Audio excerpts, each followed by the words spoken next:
Draylon Miller out the Wildcat. Okay, puts his foot in the dirt, sees the seam, piles over number 26, touchdown. Colorado's up 14-0. Boulder is rocking. Ain't no way we will lose this game, right? Up 14-0 at the end of the first quarter? Yeah, say no more.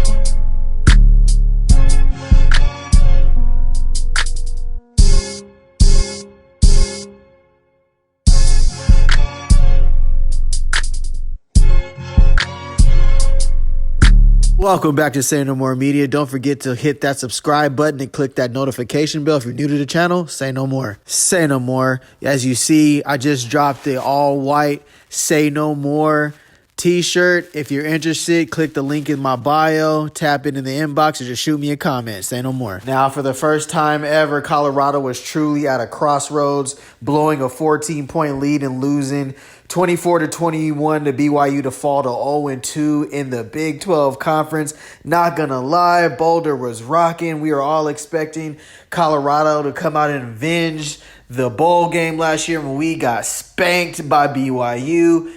Big moment, huge moment, a turning point, a pivotal point in the season. We really could have put our foot on BYU's neck, and that's what we did. Coach Prime was trying to turn them boys up in Boulder. You know, his speeches was there. You know, Coach Prime going to do everything he can do to get you motivated. But at the end of the day, the players got to go out there and put everything together, as well as the coaching staff. And in the first quarter and before the game, you could see CU was rocking. Boulder was filled. You know, everybody looked locked in. Just like that, it was time for kickoff. Now, Caden Salter got off to a great start in the first quarter with a 3-yard touchdown run to open up and crack them gates against BYU. As we know, Caden Salter has been using his legs lately and has been really showing why with the lead in the first quarter. Caden Salter is showing what made him special, like by being a dual threat quarterback and coming over here and doing his best job of improvising. He's looking a little Johnny Manziel-ish right there. You know, I love it. All right, boom. We up 7-0 on the board. BYU, all right, we got your number today. Colorado is rocking.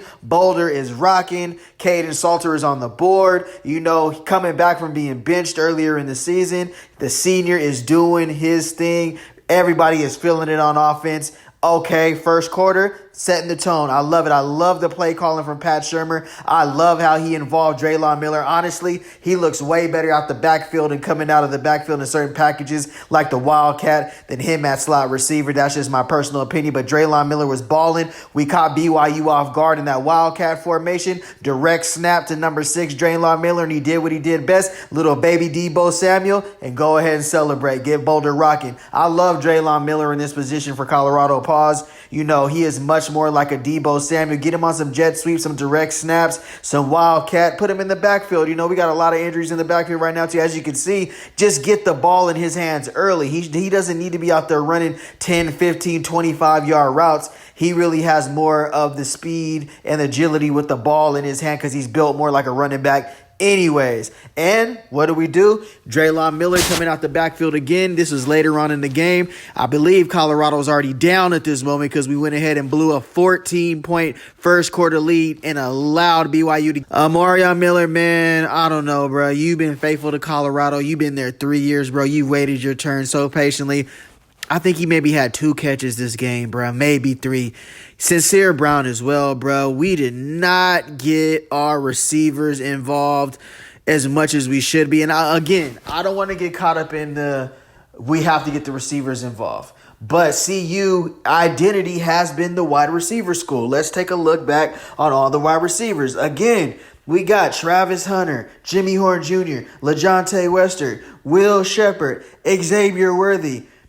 We have put out NFL talent at the wide receiver position, and I don't know what the identity of CU is. And for me, if I'm transferring in, you guys ain't ran the ball in 2 seasons, right or wrong. And then now this season, it's still a split between running the ball and passing the ball. I still don't feel five games into the season that Colorado has found his identity, and we're kind of not used to that. Draylon Miller, Omarion Miller, some of our big-time playmakers. I feel for some of these boys. They've been stayed down, 10 toes down, and, this is post-Shedeur, post-Travis era, and I don't know. I feel like in Game 6, we are really at a crossroads, man. Like, for Coach Prime to be sitting at 2-3 to start his third season with CU after battling all those health issues. And I'm not going to lie, NIL is a big reason for this. We cannot just afford the players.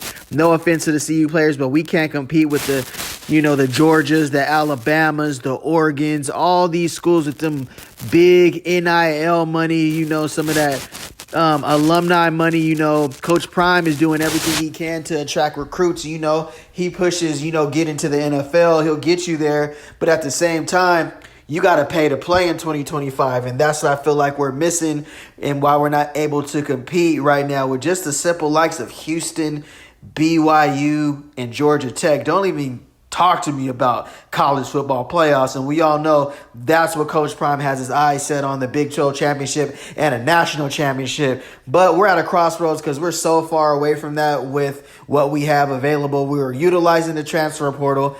But sometimes people are in the transfer portal for a reason. You know what I mean? Like, comment, and subscribe. I'm still rocking with CU all the way. But I have never seen us, and I ain't never, ever seen us blow a 14-point lead to BYU. This is really the crossroads for the season. I'm not going to lie. This next game at Texas Tech, if we don't win this game, I don't even know which way we're headed. I don't know what Coach Prime stands. Man, say no more.